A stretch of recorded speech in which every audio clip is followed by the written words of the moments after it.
Hello everyone, my name is Nikoya, and this is the Boss SE-70 Super Effects Processor. And it needs a new display because if we turn it on, well, there's a tiny amount of backlight, and if you get this at like just the right angle, you can kind of see text on the display, but the issue here is that the polarization is completely baked out of this. If you leave these exposed to UV light for, I don't know, 20 years or something, then, it doesn't matter what direction we put this polarizer over it, it is just not polarized anymore. And we can compare that to a display that is a little bit healthier. Turn that off for now. And we can see that if we rotate this polarizer, it goes dark. So, I could go ahead and put a sheet of polarizer on both sides of this display, but that would not fix the fact that the backlight is crap. So we are going to put in a new display. Now, the interface on here is completely compatible with the old displays. This one as an example, with the one difference that for whatever reason, Roland/Boss decided to swap pin 1 and pin 2, which are grounded VCC. So that makes for excitement. Once you do get that the right way around, the display actually looks really nice. So I already replaced the display in this SE-50, and absolutely nothing went wrong at all. It was all a completely smooth and wonderful experience. Okay, so the display cable is now soldered in the incorrect way. So let's see if I let all the magic smoke out. God damn. But there were some things about the video that I wasn't really thrilled about, so I figured, since I need to do the SE-70 as well, I might as well do it again. So let's get this apart. Actually, before I forget, one thing I do want to mention about the SE-50 is that if you are upgrading the display, because the new modules use so much less power for the backlight, they actually just feed off of the regular ribbon cable supply instead of having their own separate pigtail. And in the SE-50, they use a shunt regulator with a Zener diode that's D3 down here. If you remove the old backlight from here, then all the current that used to go through the backlight will go through that diode instead, and it will get somewhat incandescent if you leave it like that. So go ahead and desolder one leg and just lift it up there so that it's not burning a bunch of power inside here.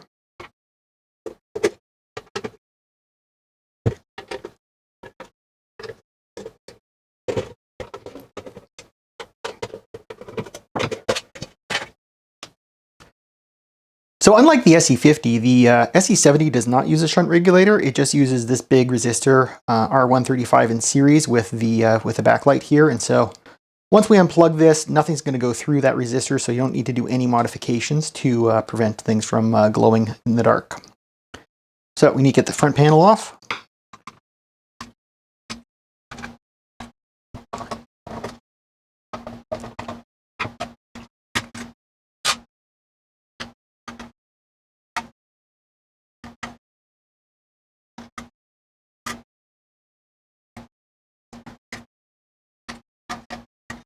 Okay, so while things are still hooked up here, I want to just double check for my sanity to make sure I get the power polarity correct, because there is a lot of sort of reversing and double reversing here. So I'll turn the power on, and should have, it's this way, right?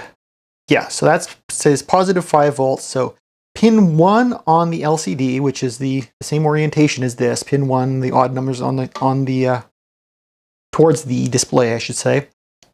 So pin 1 is where we get our ground. Pin 2 is where we get our positive voltage. And that is opposite of what these new modules expect.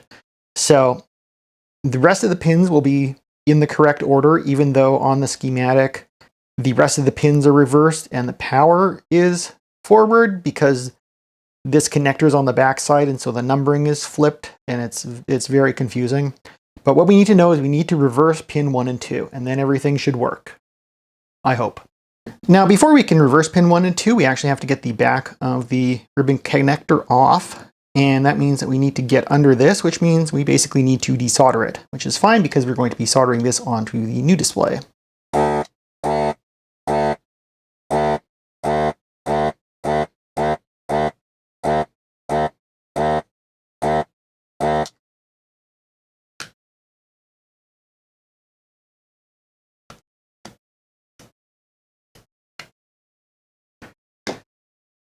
Whew.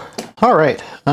Desoldering a large connector like this, not that this is super large, but it is a little bit of a challenge, and it is especially a challenge if you don't realize that your solder sucker is clogged and only sucking out half the solder. So, lesson to be learned there. Now, the next thing we need to do, we need to open up this connector so that we can swap these two wires. So to open this connector, we just look for the tabs on the bottom here, and we pry them out ever so gently, like so. And it would help if they didn't seat back into place immediately.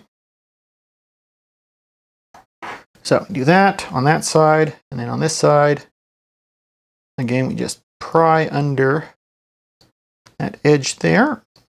And if we can, it's a little bit more difficult on the second side usually. There we go. And then the first side got stuck again.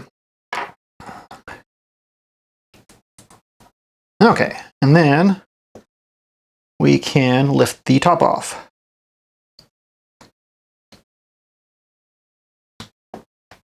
Now I'll want to remove a couple of these pins from these spikes so that we can actually get access to the ones we want to reverse.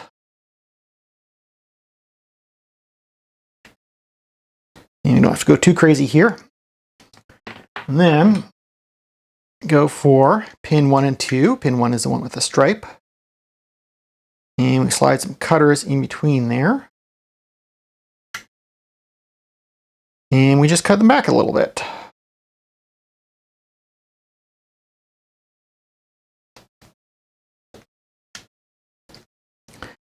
Then we give them a twist. And we press them all back on. I'm going to press these other ones back on first. Make sure that they are nicely planted down. And then these ones, get the twist. And make sure they are lined up correctly.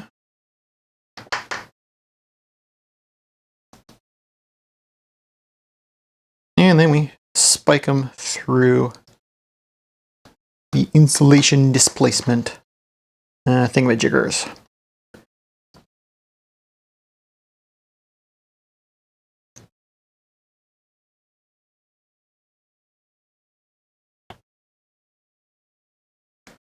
So it should look roughly like that. Now I'm going to test continuity to make sure these aren't bridged.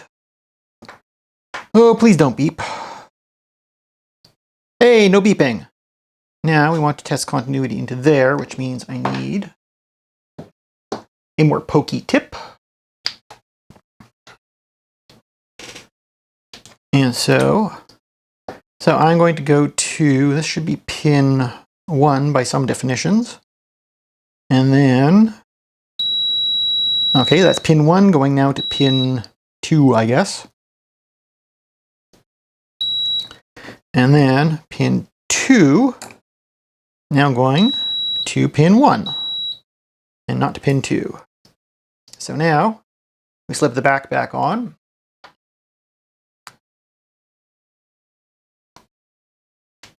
And because we mostly squish that down, it's going to snap on fairly easily, but I can see I need a little bit more force on that side,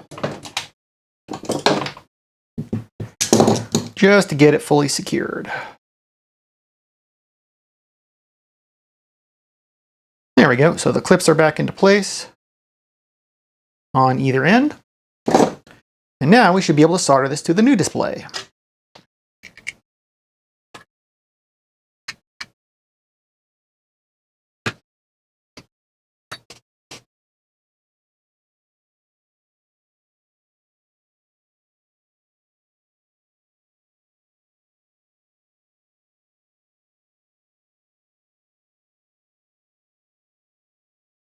Okay, so after double and triple checking the connections, for the power and ground at least, we're ready to give this a try, so let's hope that no magic smoke comes out. Hey, that's what I like to see. So the next thing we need to do is we need to mount this in the case, and while the display is the same length as the old one, it actually is about 2 millimeters taller, or shorter. The new display is 2 millimeters shorter. The old one is taller. And that means that when we go to insert this in here, we're not actually going to be able to get it onto these pegs here. Now, believe it or not, that's actually just fine, because the other thing that they managed to do over the years is they managed to actually shift where the active area is on the screen. So this is actually like a couple millimeters this way. Let's see, can you see that reasonably well? So it's actually shifted over a little bit, and so we're actually going to mount this so that's shifted back so that the visible areas are going to be roughly aligned.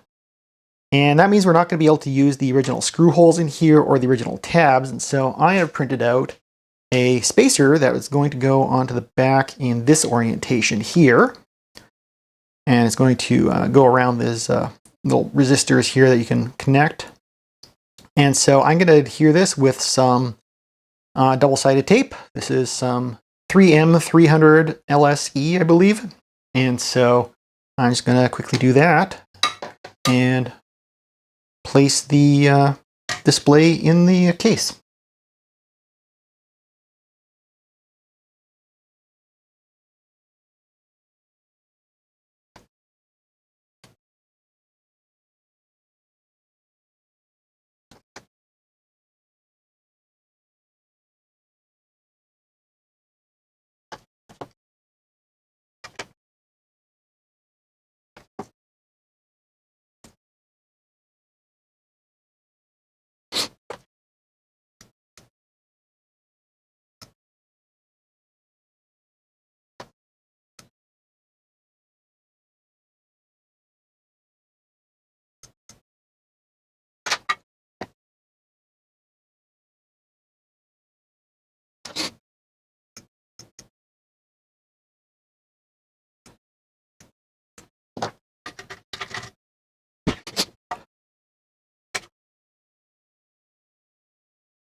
Okay, so we're about 1 millimeter down from the top of the case here, because that's where the old display would sit flush.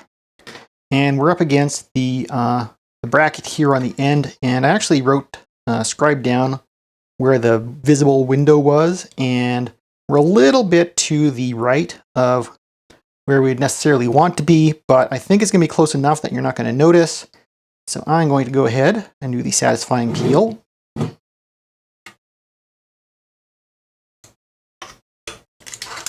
Oh, look at that beautiful display. And then I'll plug this in before I forget to do that. And then we'll go ahead and put the front panel on.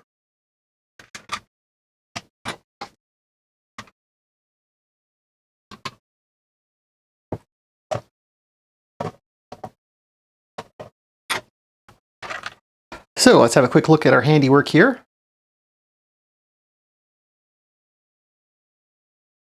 And yeah, I'd say that is centered enough for me. So I'll get the rest of the case on, and we'll call it good.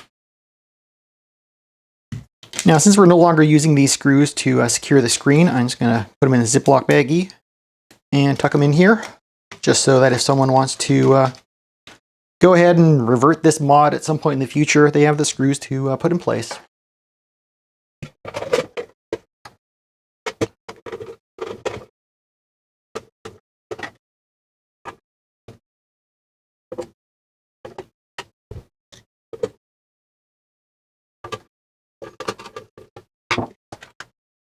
And one last check. Does it still work?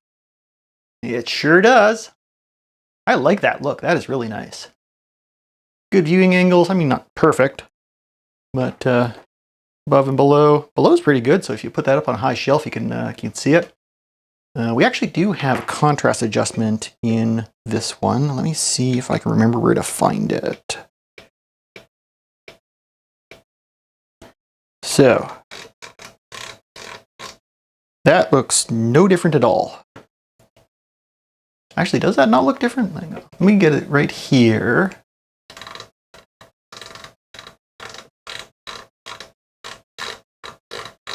Nope, that looks no different. So